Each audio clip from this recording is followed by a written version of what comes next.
Between 1976 and 1983, the Argentine government ran a systematic program.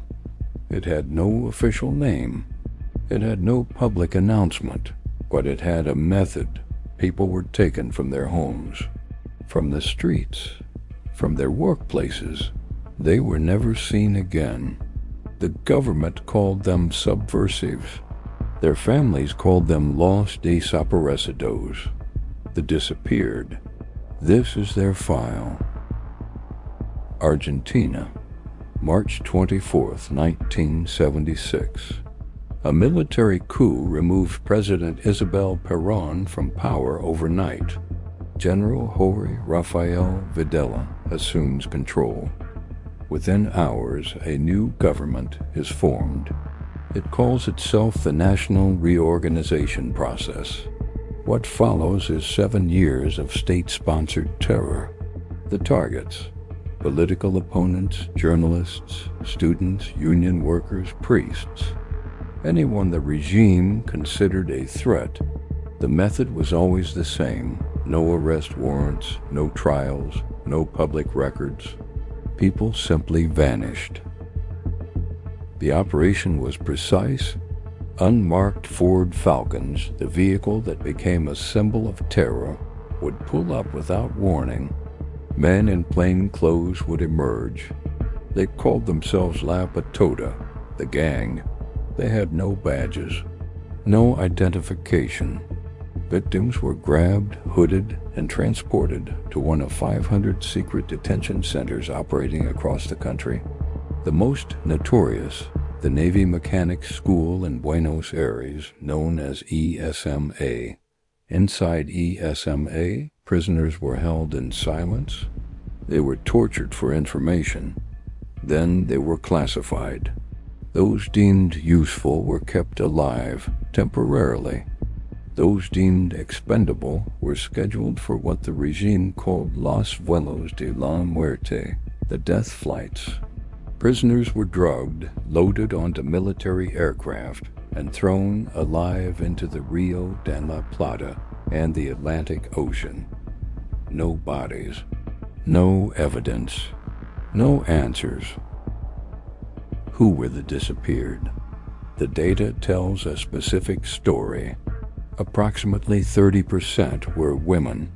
Many were pregnant at the time of their abduction.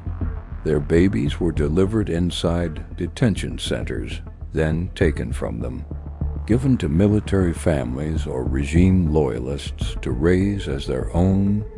The mothers were then killed. Over 500 children were stolen this way. As of today, 133 have been identified and reunited with their biological families. The remaining 367 still do not know who they are. The youngest victims on record were 13 years old, the oldest 77. A theology student named Azucena Villaflor organized the first public protest against the disappearances. She gathered mothers in the Plaza de Mayo, the square in front of the presidential palace. They walked in circles, silently, wearing white headscarves. In December 1977, she too was abducted. Her body washed ashore weeks later. The mothers kept walking. The regime understood one thing clearly: disappearance was more effective than execution. A body creates a martyr. A disappearance creates uncertainty. Families spent years filing police reports that were ignored.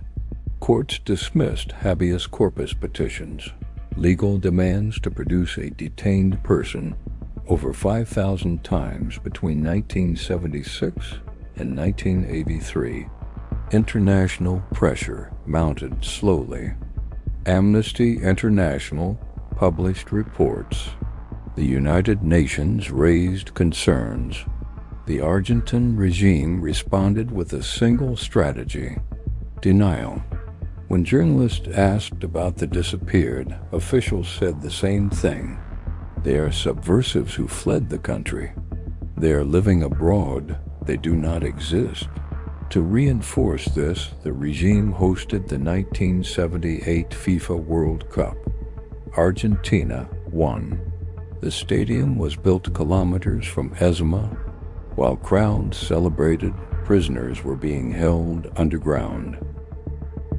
By 1982, the regime was fracturing. A failed military campaign in the Falkland Islands accelerated its collapse. In 1983, democracy returned to Argentina. President Raúl Alfonsín established the National Commission on the Disappearance of Persons, CONADEP. Their investigation produced a report called Nunca Más, Never Again. It documented 8,961 confirmed cases of disappearance, but investigators stated clearly the true number was significantly higher. Most estimates place the total between 15,000 and 30,000. In 1985, 5 former junta commanders stood trial. Videla was sentenced to life imprisonment. He died in prison in 2013. But for thousands of families, the trial answered nothing.